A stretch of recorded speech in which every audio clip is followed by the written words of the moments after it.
Magandang araw na naman po muli sa inyong lahat mga ka-vlog, boss, idol, regular viewer, silent viewer at kasama na rin po ang lahat ng mga OFW. Ang ginagawa ko naman ngayon ay nagmo-modify po ako ng mga bombilya para sa mga dump truck. So once na yung dump truck po ay sira na yung mga tail light niya na sakit, ay dina-direct connection ko na po sila, katulad po ng mga to. Yan, so ginagawa ko pong modify dahil pag minsan po yung mga saksakan po ng mga bombilya na to ay mga sira na sila. So madalas na pong nawawala ng ilaw.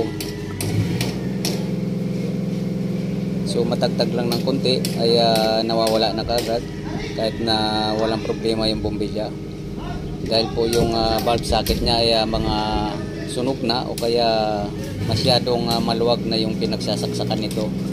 So ito na po yung mga ginagawa ko. Yan yung mga ganyan. Yan, single contact, at mayroon naman ako mga ginagawa na double contact. Yan. So hinihinang ko na po sila ng direct para hindi na po siya kailangan isaksak doon sa bulb socket, lalo na po pag sira na yung mga bulb socket. So iba-iba po yung bombilya yung minomodify ko. Mayroong maliliit, mayroong malalaki, may single contact at may double contact. Ayan po sila.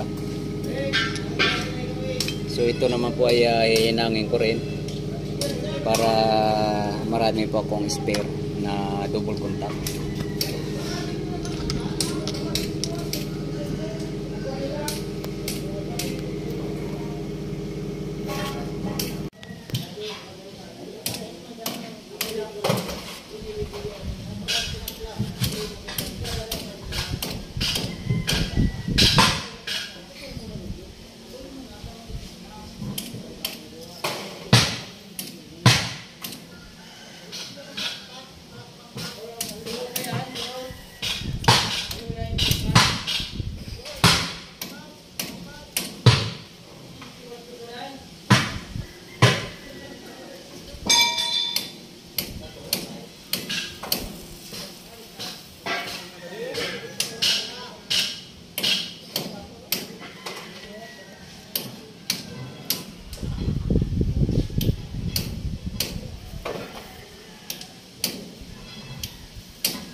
So ito na po yung nagawa ko.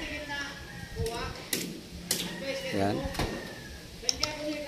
So dadamihan ko pa po yung gagawin ko nito kasi marami po akong mga dump truck na mini-maintain. So kailangan ko po ng mga ganitong klaseng direct connection kasi pag dumating po yung mga dump truck na galing sa biyahe, so paspasan po yung biyahe nila. At hindi po pwedeng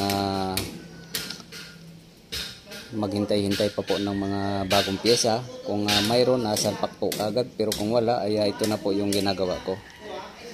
Mga modify na po siya. So hanggang dito na lang po muna ang video kong ito. Please like, subscribe na lang po and hit notification bell para sa susunod na mga video.